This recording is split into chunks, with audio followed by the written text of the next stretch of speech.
The more recently lost party you probably recall reading of, the bride and groom attempting to go through here in a scow on their honeymoon.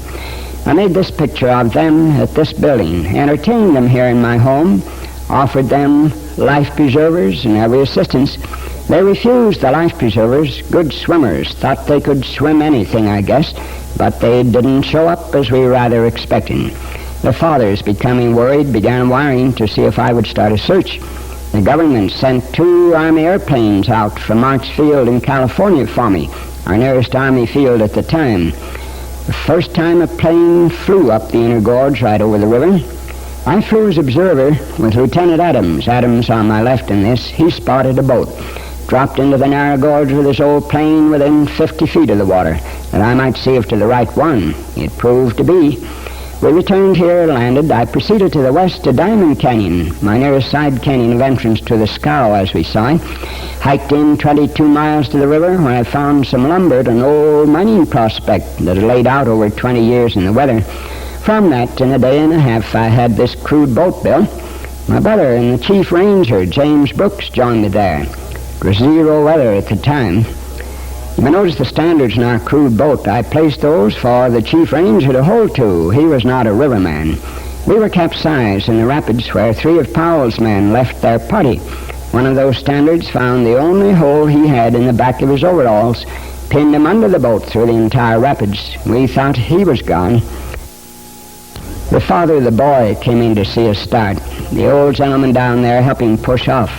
It was so cold, if possible, in order to keep warm, my brother and the chief ranger would climb over the walls as I ran the boat. 'Twould been too bad for them if I'd lost that boat. Our craft built of old lumber soaked up the water like a sponge, just about ready to sink.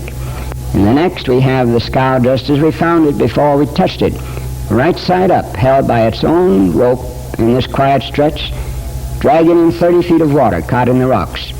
It was a mile below here. We capsized, finally reaching the wall, rescuing the chief ranger, uprighting the boat, and getting the wet material back. That material froze under the deck so tight we could hardly remove it. We then traveled 6 miles in absolute frozen clothing before we found wood enough to build a fire.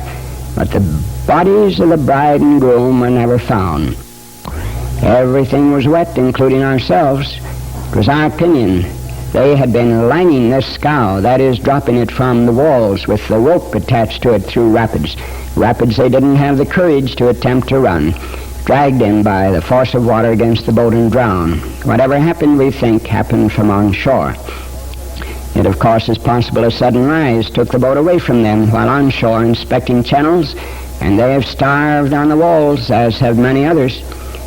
You may imagine how this water rises in these narrow walls. When you understand the Colorado River, the second longest in the United States, drains 1/14 of the United States. When floods come along from the upper regions in these narrow sections, it must come up. The bed, food, camera, films, notebook, all there.